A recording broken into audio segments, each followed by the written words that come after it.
Hi everybody, Adam Steele here, and I am a studio engineer and also a camera nerd who's worked for a media company for the best part of 15 years. I've done big shoots with companies like Colgate, Suzuki, Manchester United. Obviously I also run this YouTube channel where we've got a large number of subscribers and are doing alright, but I also run professional camera setups for bigger events. And today I'm going to talk about something that I just did that was a little bit crazy.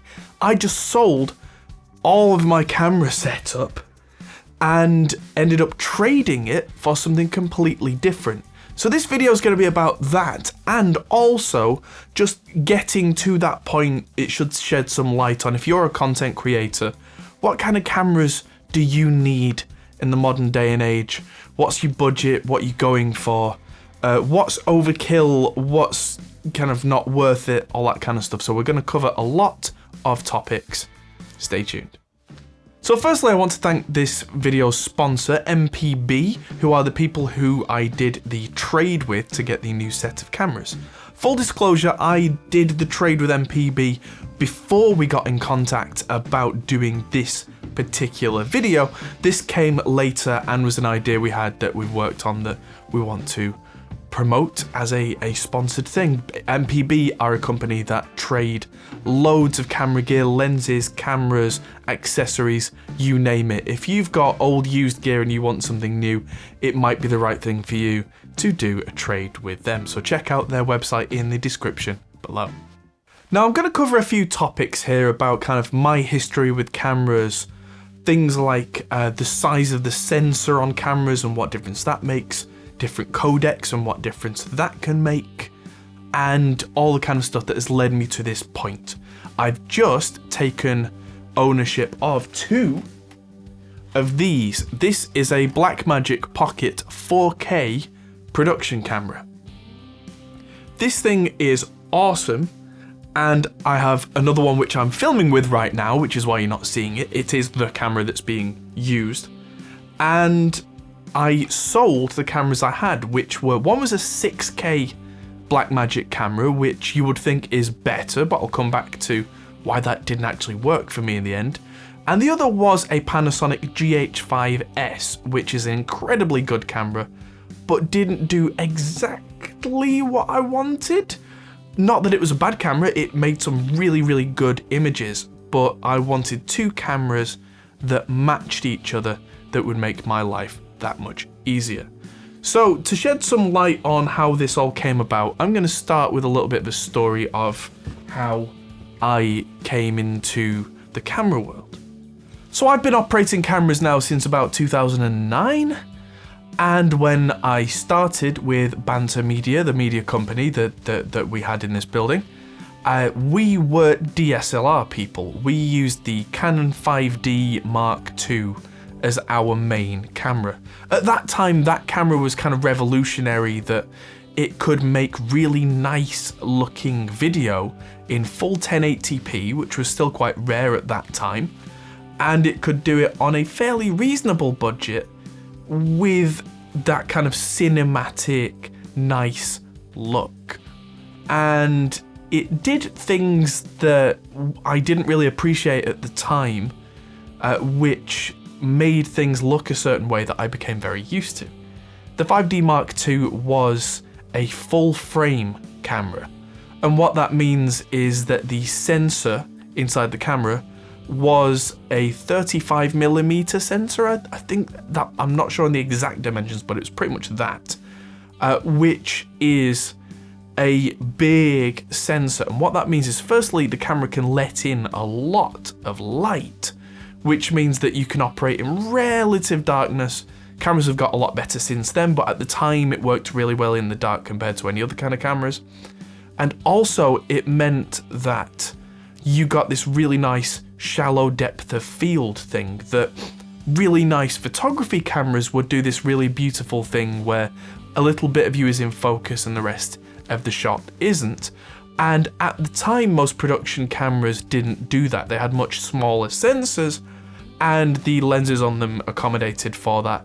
And one of the upshots of that was that the production kind of shoulder-mounted cameras that you would get at that time, every shot looked like it was on a camcorder. That is to say, everything looked like it was on a very professional camcorder, but camcorder-y nonetheless. And it meant that everything looked a little bit flat. Even if the lighting was really good, it looked like a kind of a daytime TV show. At the time, the only way around it was to either get these huge, ridiculously expensive digital cameras that people like the Star Wars team were using on the episode 1, 2 and 3, or you still used analog film, which, as anyone who's worked with analog video film will tell you, 35mm film, it's expensive to do a production with 35mm film. You couldn't do what we were doing at the prices we were charging with film. It had to be digital, and we were ahead of the pack by using this full frame digital camera. If we needed anything else that was really kind of beyond anybody's expectations, we would hire in other cameras. At least once I think we hired in a Red camera, which were the cutting edge at the time, the first Red. We did some slow motion footage using a Photron camera, which was again very similar. That could do 1,000 frames a second, which at the time was really unusual. There was also the Phantom Flex, which we used, which cost us an arm and a leg for a shoot for Suzuki. But we used that and we got some great results. But we could never afford to buy that kind of camera because we were talking the kind of price of a reasonably sized house. Jump forward a little and we got a second camera to go with the 5D, but we didn't have the budget to buy a second one of the same, so we got a Canon 7D. And I thought they were very similar, and it turns out there was one key difference, that the sensor on the 7D was smaller. It was what they called the APS style of sensor, which is also known colloquially, roughly analogous to Super 35. Super 35 came from the film standard where they actually made the image a little bit smaller and moved it off to the side so there was space for a soundtrack, which I believe Super 35 is still the Hollywood and kind of film industry standard, although there are other standards that are used. That's kind of the standard now. When they say 35mm film, they actually mean Super 35, which is a slightly smaller thing. And then I think they put the film in slightly offset so that the sound can go off to the side, and that's then synchronized on the camera.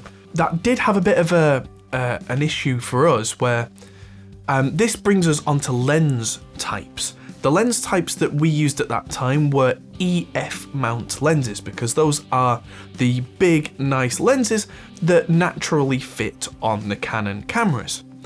The ones that we had also fit on the 7D, because these lenses were designed for the full frame. When you put it on the 7D, what happened was some of the light from the lens just kind of fell outside of the sensor, and that was fine.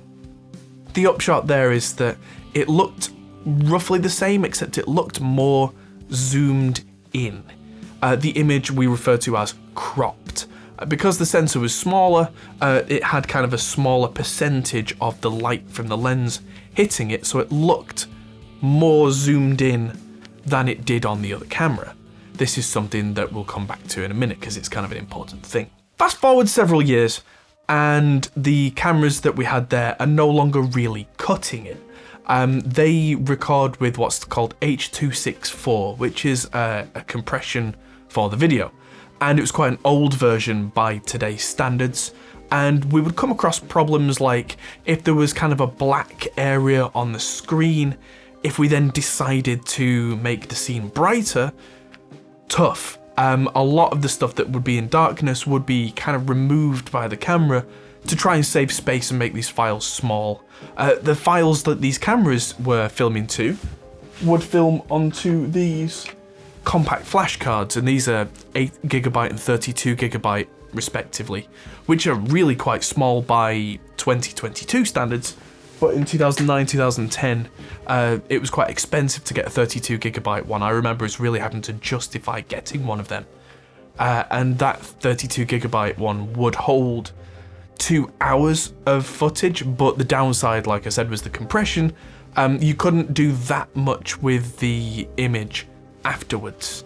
You were kind of stuck with what you had, which, considering what we wanted to do with the footage at the time, was limiting us quite badly. At that point, we moved up to the camera that is behind me, that is mounted there, which was our old faithful camera for a long time, which was the Blackmagic Cinema Camera 4K. That's the kind of the Mark I version, and that completely changed things because we could record video in ridiculously high quality in up to 4K, which 4K at that time was kind of pushing the envelope. Not that many people were doing it. 4K at that time, if we did decide to film in 4K, meant that we could zoom in on a part of the image in editing if we needed to. We could get a really crisp image. A lot of the time we actually still filmed in 1080p HD, but the quality of the image we got was so much better than the Canon cameras, but it worked in a very different way. The actual colours that came off the camera were kind of grey and washed out. We call that flat, but that meant that we could pull that around later in the editing stage. Did mean there was a little more work, but through that meant that I got to learn how to do proper colorizing and proper color work, and really dove into that and did some investigating and found out what that meant, what that entailed. And that camera has a slot where you get a regular sized SSD, not a little NVMe, but a big full-sized SSD drive, and slot that inside the camera. And SSDs weren't that cheap at the time, so we had a 256GB card in, so a quarter of a terabyte.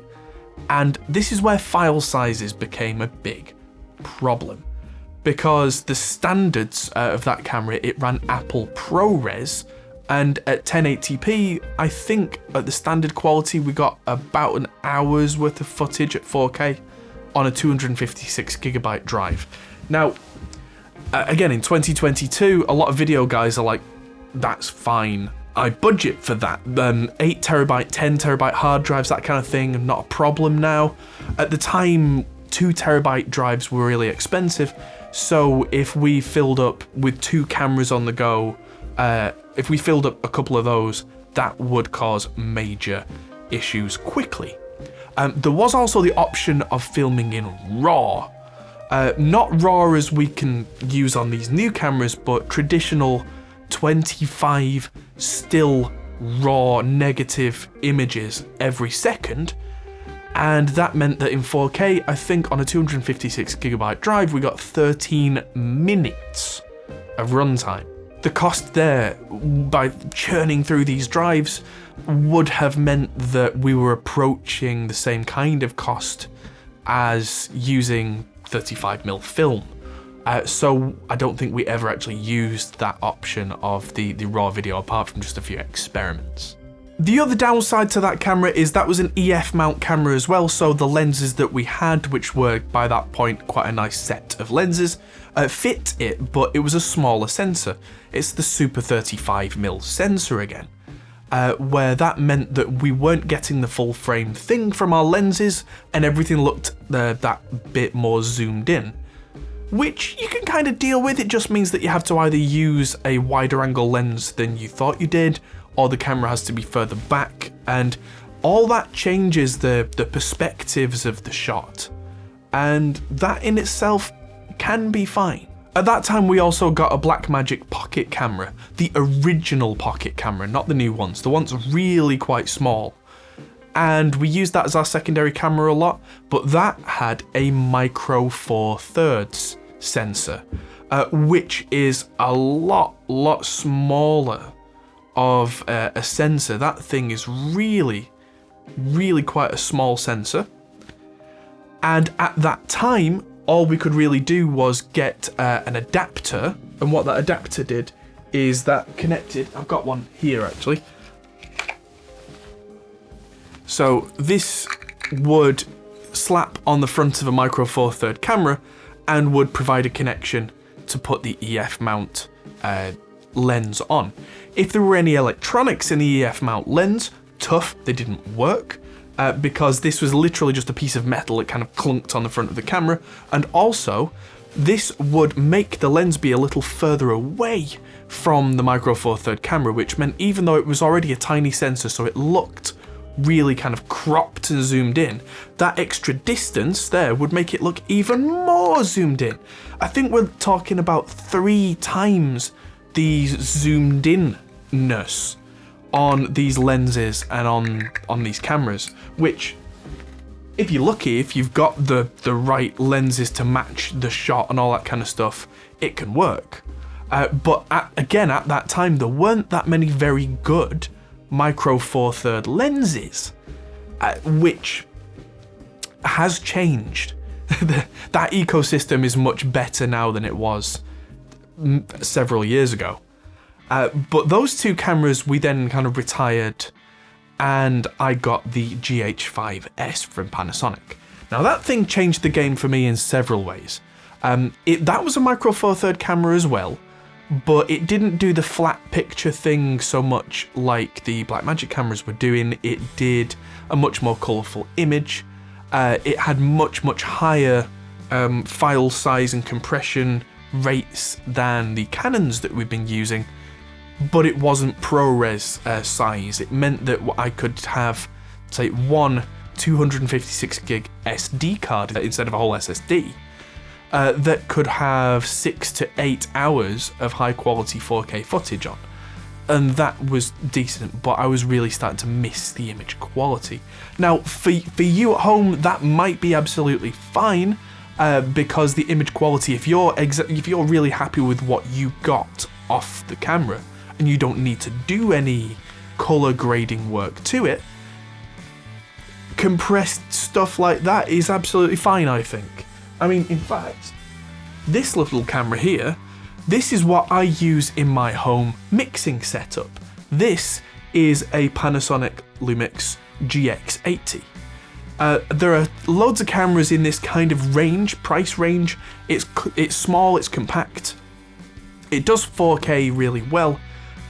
It doesn't do the best in really low light, but to make up for that, I put this lens from Olympus on it, which is a 17mm Micro Four Thirds lens. One of the bonuses of Micro Four Thirds as opposed to the EF lenses that I usually use is they're way smaller per sensor size.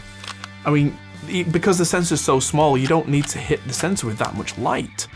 So this looks really great in my home setup, where I do use a couple of lights that shine on me and lights in the background and quite a fair amount of light, but I tend to use this with the HDMI out and use it in place of a really nice webcam. I use this because it's got that nice depth of field thing, and I use a prime lens on it, but these are really quite affordable, and you can get stuff like this for very reasonable prices. And the lenses, again, I bought the lens new. It was quite expensive, I think it was £350, but if you're buying used stuff that fits the Micro Four Thirds, that's a really affordable way of doing it. And because it's pretty much permanently stuck on a mount behind the screens, I don't have to worry about it being small and kind of flimsy in my hands or anything like that, even though it's solidly built. A professional video guy would probably want something a bit bigger and heavier, which is why I have this thing on a mount with a it's got a cage and a handle, and so it's big and it doesn't shake on the image because I'm holding it in a big stable kind of way. But yeah, the GH5S, the image was looking good, and that was my main camera on this channel for quite a while. That was a Micro Four Thirds sensor as well, but there was one key thing that changed the game for me, and that was a SpeedBooster. There are a few companies that make these things now. Metabones make kind of the original, and I think still kind of the best one. Not sponsored there, that's just what I think. So a SpeedBooster, what they do is they get a lens that was designed for kind of a much bigger sensor, like a full frame sensor, and they kind of curve the light inwards towards a smaller sensor, which means that not only does it make the image kind of not so cropped anymore, so it's closer to the full frame look, but also because of the way it's kind of focusing more light on a smaller space, like the old kind of film trope of holding a magnifying glass to ants, that is bringing the light in so it's brighter.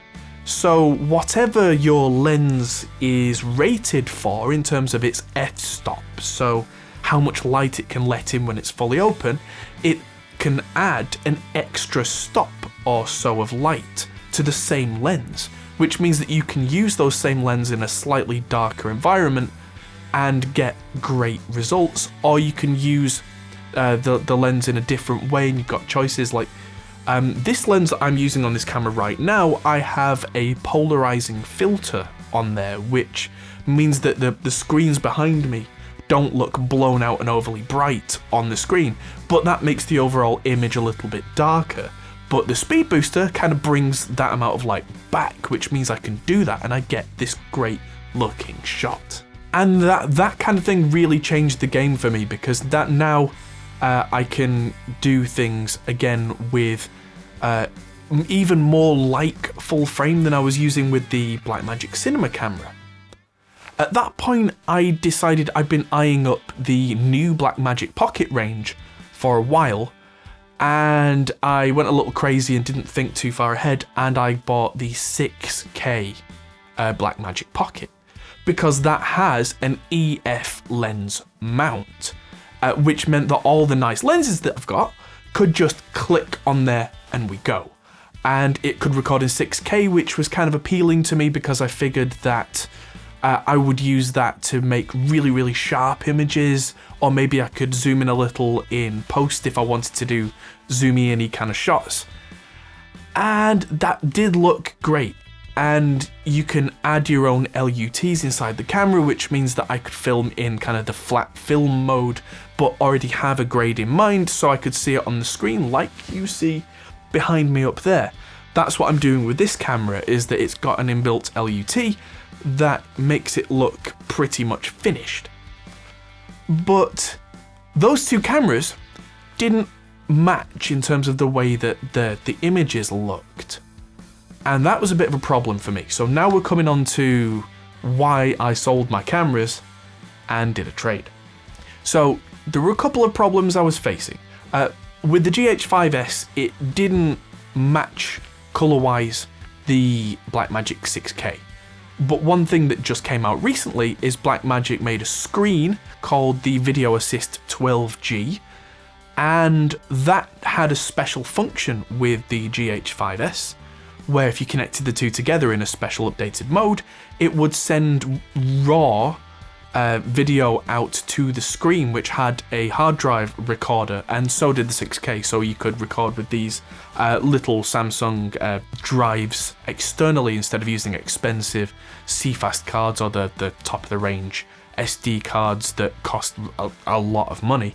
And that was great, but it turns out there that the RAW that they were saying you could record with on the 6K camera, Blackmagic RAW, which is their new RAW format, unlike the one I talked about before, which was kind of a straight RAW format that took up huge amounts of space, there is still some kind of compression available to you in the new Blackmagic RAW formats, which is great. And you can even do things like you can change the white balance later, you can change the tint and even the exposure and that kind of thing. You can change them later based on the way the file works. Brilliant. And that really changed the way I could work in post in editing. The first time I got the 4K Blackmagic RAW footage was from Glenn Fricker from Spectre Sound Studios. I edited some of his videos and he sent me some of those, and I didn't like the way that it looked off the camera. Found that I could change everything so that it was as if the camera had shot exactly how I wanted it in post before I even looked at color grading. That was incredible. But the RAW format that I was using on the GH5S, I keep looking over at my other tripod, which doesn't have another camera on right now because it's here, that couldn't do the same amount of flexibility. Their RAW format was being used like a container that could store this kind of vlog format that the GH5S was producing, which looked great. It was full 12-bit dynamic range, I could really pull it round, but I couldn't change any of the properties like I could with the kind of all-in-one Blackmagic solution. And eventually I came to a realization I had two completely different sets of equipment in my camera box.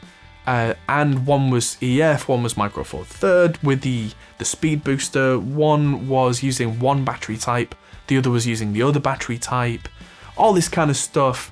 Eventually I just went, you know what, I should look at different options.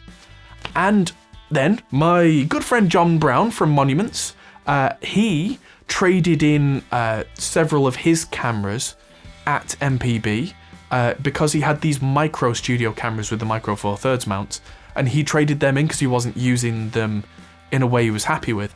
And then he actually got a Blackmagic 6K, which then matched the 4K camera that he already had. The only difference between them really in the way he was working was that he had to have different LUTs between the cameras, and he was absolutely fine with having one that zoomed in cropped and one that didn't. The other reason that I then considered a trade was this. The 6K camera was eating hard drives. Not damaging hard drives, that's not what I mean. It was filling them up really, really quickly because the 6K sensor was Super 35, which meant that it was that kind of cropped image from the full frame thing that I know that I like. But it was recording down this huge number of pixels. And after doing some tests and evaluation, I found that the 6K footage was taking up twice as much hard drive space as the 4K footage, because you could run the camera in 4K mode, but what it did is it further cropped the image down to this, as if it was using a section in the middle of the sensor the size of the sensor on the Pocket 4K. Except I couldn't use a speed booster on that because the speed booster doesn't fit on an EF mount, it only fits on a Micro Four Third mount, which meant that I was kind of losing a stop of light. I was having to have the lenses really kind of zoomed in. The last video I did was on the KHE amp switcher that was using the 6K camera in 4K mode, and with this same lens, this camera is in the middle of the room right now, and for that exact lens on a similar camera without the speed booster, the camera had to be at the back of the room, and the perspective was different, and it kind of changed everything that I was wanting. So that was the other thing, is that I decided, you know what, the 6K camera is more expensive, but I don't think I'm ever going to want to use it in 6K mode again because of the hard drive use and because of the sensor crop. So I traded the 6K and the GH5S and the screen in, and I got two matching Blackmagic Production 4K pocket cameras. And so currently the one I'm filming with has the XL Metabone speed booster on it, which means that this 24mm lens is probably running at equivalent of about 28 to 30mm, which I can very much live with, but where it was before, it was more of an equivalent of 50mm, which is just too much for this room and this setup. And I do have a wider lens, but I don't like the way it looks on this kind of setup. It doesn't work right, if you know what I mean. It's hard to describe. It doesn't have the nice depth of field, it doesn't capture the light in the right way for this scene. And as someone, as like I said at the start of the video, someone who does professional video shoots as well, I do need wide angles a lot in different contexts. I wouldn't use it here, and so having the options to use the wide angle lens as a wide angle lens with a speed booster to get that really kind of 150 plus degree angle spread means that my cameras are more useful to me. And also having two matching cameras means that I know straight off the edit that these two are going to give me comparable results, and the only differences are, firstly, this one doesn't currently have a speed booster on, it's just a regular cheap adapter, but that's going to change very soon. I'm going to get myself a second speed booster and have them match there as well. And also it means that then everything can be synced up because it's the two same camera types. I know I can do things like I can control them both by a Bluetooth app, which is what I'm doing right now. I hit record on this remotely, which you think, oh, it's a bit lazy. Yes, but if you're running 2 or 4 of these cameras or more, and you're operating a sound desk, the fact that I can hit record and simultaneously have all 4 go without having to spend the money on something like a Blackmagic A10 and then connect all the HDMIs up to that, that's an extra benefit to me, because some of the shoots that I do are like that, where I will have my 2 cameras and John Brown's 2 cameras, and now they all match brand-wise, and I can go, and I know that they're all recording then, nothing's been missed, and we've not had to stop or start messing around, because even though that takes 20 seconds, do that 50 times over a shoot, that's quite a lot of time saved. The last thing is I'm going to be experimenting now with synchronizing these 2 cameras, because they are matching types, with timecode.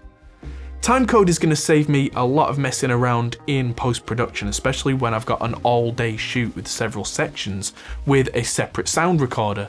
That is going to save me so much messing about. And I'm really looking forward to doing another video on using these with external timecode, because that's the kind of thing that will save me time, and hopefully I can pass that knowledge on to you too. So thanks again to MPB for sponsoring the video. It's really cool of them to work with me and talk about this kind of thing. I know it's a long video, and it's hopefully worth it, because it's giving you some illumination on things like lens types, lights, matching, why you should use certain codecs, all that kind of stuff. But yeah, MPB have a huge range of cameras, lenses, accessories like the cages and all the other kind of stuff you would need. They do photography stuff as well as video stuff. Anything that you can think of that's cameras, they might well have it in stock, and their stock changes all the time. I mean, my cameras, the GH5S and 6K that went to them this week, they're probably on sale now, they're probably already gone by the time you see this video, but more stuff comes in and out all the time, so check them out, link is in the description below. Thanks everybody for watching, hit the like, share and subscribe button, all that good stuff. I know this has been a long video, but hopefully this has been useful to you as almost kind of a video essay on why I've now got 2 of these, and why maybe you should have something like this or something different depending on what you do as a content creator, depending on what your budget is. Definitely, unless you are like a massive rental company, used stuff as well in trades is probably a really clever idea. We'll see about that, but thank you everybody for watching, and I'll see you in the next video. Goodbye.